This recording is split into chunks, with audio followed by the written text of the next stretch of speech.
Welcome back to the Deep Dive. Today, we're doing something a little unusual for us. Yeah. We're not wading through piles of research this time. Instead, we're taking apart a single blueprint, just one narrative synopsis. Okay, intriguing. Which one? It's for a story called Your Voice Lighthouse.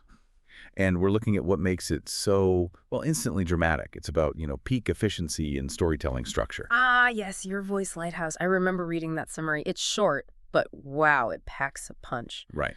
It really is a fantastic example of building tension and real emotional depth in just a handful of sentences, almost like a mini masterclass in dramatic setup. Exactly. So our mission today is to kind of dissect it, look at the characters, the core idea, the conflict, Yeah. basically the structural choices that make you immediately invested. Sounds good. So for anyone listening who wants to get, how drama gets built effectively. This is the deep dive for you. Yeah. And the thing that immediately grabbed me, I have to say, was the reliance on sound.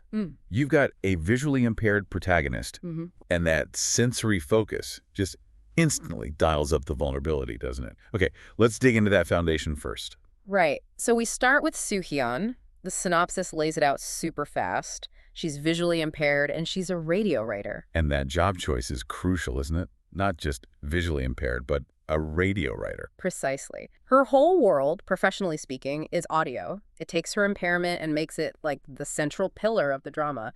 Everything hinges on what she hears. Yeah, she doesn't just listen. She works with sound. She understands voice, nuance. Yeah. It elevates every auditory cue she gets, way more than if she were, say, a baker or something. Definitely. Her life is built around sound, and that leads straight into this lighthouse idea. The core hook. Yeah.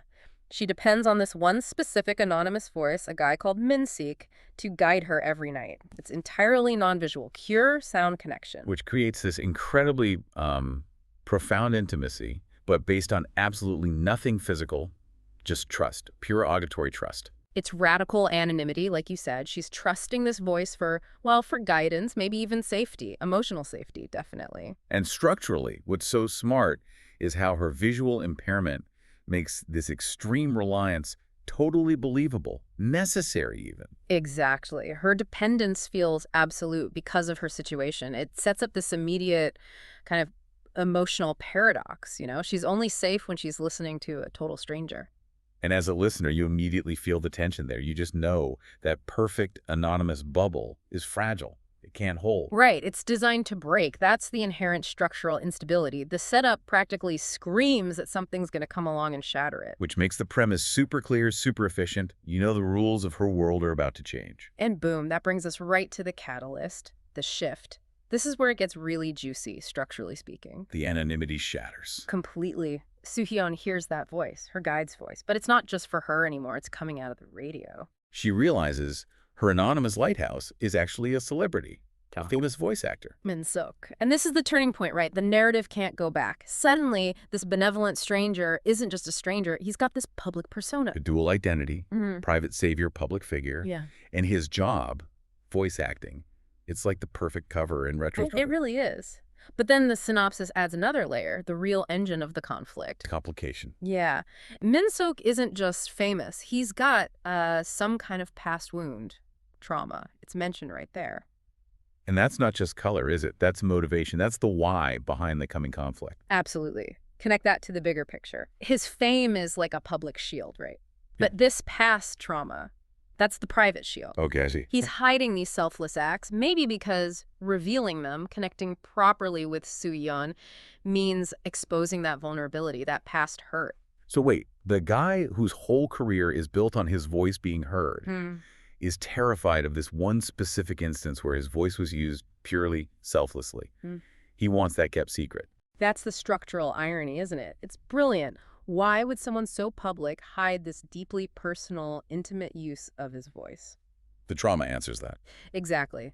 Connection means revelation, and revelation means showing the very wound he's trying to protect.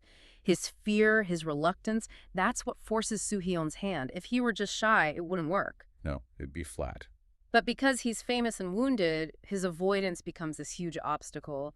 The stakes feel, almost existential for him.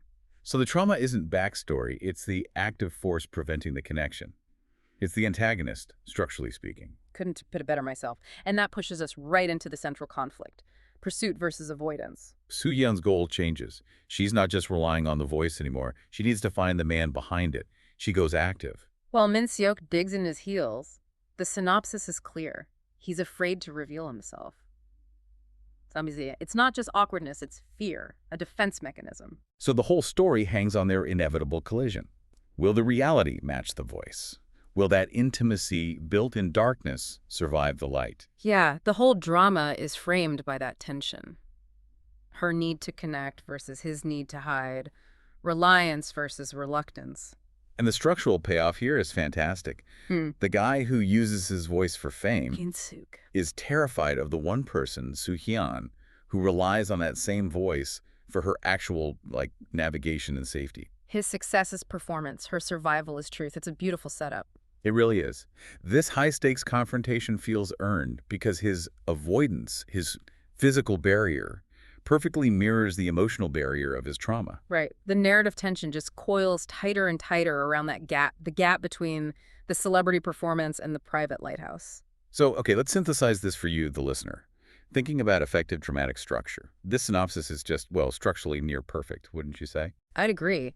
It sets up a world, a huge vulnerability, an inciting incident that guarantees emotional stakes, and then crucially, an internal reason for resistance, that past trauma. It justifies everything. Yeah, we saw how the sensory setup, the visually impaired radio writer and the auditory guide, wasn't just incidental, it was essential. Then the fame and trauma twist escalates things perfectly. Leading to that clear conflict. Yeah. She pursues, he avoids. It's just an incredibly efficient engine for generating drama.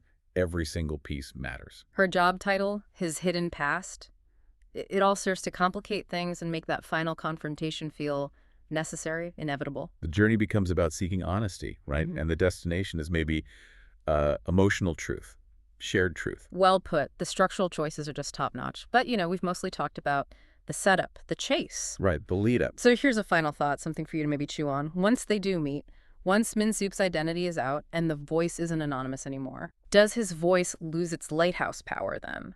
Because the mystery, the performance maybe, is gone. Or does the connection actually get deeper precisely because the vulnerability, the trauma, is finally out in the open, shared between them? Oh, that's interesting. Does the revelation diminish the magic or transform it? Which outcome feels more dramatically satisfying? Something to consider. Until our next deep dive.